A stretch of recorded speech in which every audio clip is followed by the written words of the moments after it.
weapon XP and XDefiant. I know that some people have differing opinions on whether you should get weapon XP for playing the objective, but I honestly think this could drastically improve the experience, especially for solo players or players who just care more about winning, don't necessarily care about personal performance, they just want to win. At the end of the day, everybody's going to play the game with different objectives, and we all just want to have fun. People have a different definition of fun. I personally think that I have the most fun when I do well and win, but sometimes given the circumstances, it's kind of impossible to do both. Now, I think a lot of the players that play selfishly and only care about kill-death ratio or hunting for kills or whatever you want to call it, being a slayer, sometimes people are strategically being a slayer, clearing out areas around the objective, really causing chaos around the map, really strategically positioning themselves around the map. And then there's other people who are not really benefiting anybody except for themselves. And I think that there's a fine line between the two. There's a difference between somebody just playing in the back of the map, nowhere near the objectives, essentially allergic to the objectives, useless to your team, and then the nerve to insult your teammates afterwards when you didn't even get a single point on the objective. I think that's almost laughably, like, the cognitive dissonance is real. Now, what I can also say is there's other players who just throw themselves blindly at the objective. They don't reapproach the situation from a different angle. They never try to flank. They never try to do anything differently. Both are wrong. I personally believe that, there is room on every single team for players who are going to cause havoc around the map, keep players away from the objective. But it can't be every single person on the whole team or you're going to lose. Not everybody is Kobe Bryant. Not everybody is Shaq. Not everybody is Yao Ming. Everybody has to have a different role. And I think when everybody thinks that they're like the main character, everybody's the superstar, nobody's going to really win. Of course, in a video game, in reality, not everybody is going to be the superstar. Like, it's going to be pretty apparent. And a lot of times those players either rage quit out of the match or they don't do quite as well because they're literally just not fitting into the role that the team needs. And I really personally believe, aside from getting like offensive multi-kills, defensive kills, and getting like that extra 50 points or the little multiplier that you do get for playing the objective and slaying a little bit, I think that you need to get that same type of benefit for actually being on the objective. I really think that this could improve the experience for players just having less selfish teammates, because it's, as the game currently stands, you're basically rewarded for baiting your teammates and playing selfishly, and then you're able to like use your stats as some type of merit, as some type of badge, like, look at this, you guys suck. And it's like, nobody really wins at the end of the day when it's like that. Honestly, if anything, that's destroying the community. That's destroying the togetherness. I mean, we're on the same team and we're fighting each other, hating on each other. Like, the community is kind of cannibalizing itself. Of course, you're never going to be able to actually control the way that your teammates play, and regardless of changes made to the game by the developers, everybody's going to play the way that they want to play. Everybody spent their free 99 to play this game, so nobody's entitled to anybody playing the way that they want them to play. Just because you're annoyed that the other team is sniping or that they're spider bots or whatever.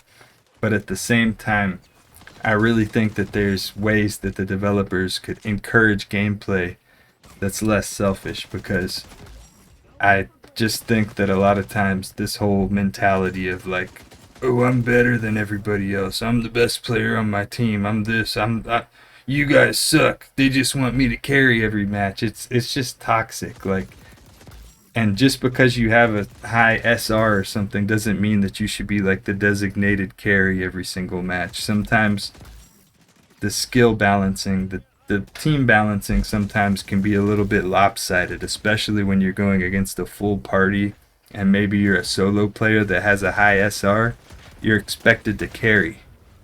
Well, maybe, maybe you're mentally going through something. Maybe you're on the phone while you're playing and your girl's breaking up with you or some shit, so you can't carry that match.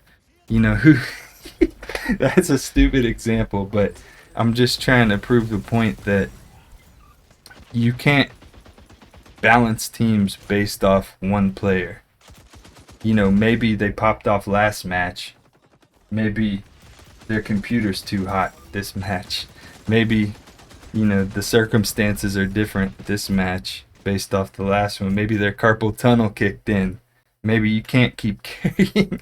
Like, literally, this sounds kind of silly and like whatever, but at the end of the day, there's many different reasons why different people are going to play differently from match to match, and you can't be expected to use statistics and data to predict something because it doesn't always tell the full story. Data is a really good predictor of things in many different cases, but data cannot account for emotions. Data cannot account for creativity. There's a lot of different human things that data cannot account for. And that's the same reason why, like, artificial intelligence, as much as it will be taking over some jobs, there's many jobs that artificial intelligence just can't do because it doesn't have real emotions. It can't feel real pain. It can't really understand what it's actually like to be a human and experience certain things. Of course, it can, like, record a bunch of audio of people explaining what it felt like or how it was to go through certain shit, but it's never going to actually be a human. A great mind by the name of B. Dobbins for the Win once said that Call of Duty is made for the individualist, for the selfish player. And that's true. Call of Duty feeds into this idea that you're the lone soldier that's able to win the whole war by yourself, despite thousands of people just throwing their bodies at you. You're just like invincible. You're the Terminator. And I think this mindset carries over into other games. This game was kind of marketed and pitched, maybe not even necessarily by Ubisoft, more so by the media, more so by content creators, as being the Call of Duty killer, even though it's definitely not. Call of Duty has 20 plus years, I believe, of pedigree. Like, you can't just overnight replace the work that's been done over 20 years. It doesn't work like that. You have to start from the basement level and build up over time. I think XDefiant has a really good opportunity to establish itself over time as being that team-based shooter. It's similar to Call of Duty. It's got all the positives, but it doesn't have that selfishness to it. And I think that's really how they can set themselves apart, because whenever I jump into random lobbies, I'm seeing a lot of that selfishness. I don't know if you are too. Maybe you play with 4 of your friends. Maybe you play with 3 of your friends. I personally think as a solo player that I should not be playing with more than 2 people in a party together in a public match. There's a reason why at the top of the ranks in rank mode that people can't queue past more than 2 people at a time, because parties of 3 are absolutely decimating public matches. Parties of 3, parties of 4. The other day, I was in a party with J-Bo and the Man. I wasn't in a party, I was in a lobby. I random queued into a lobby. I think he might have been with one other player, or he might have been by himself. We went against a party of 4 TTV sweats that were all sniping. One of them might have been cheating because the guy went like 40-1 with a sniper. Like, dude was like not missing, but none of them were missing. And people were just backing out of the lobby over and over and over.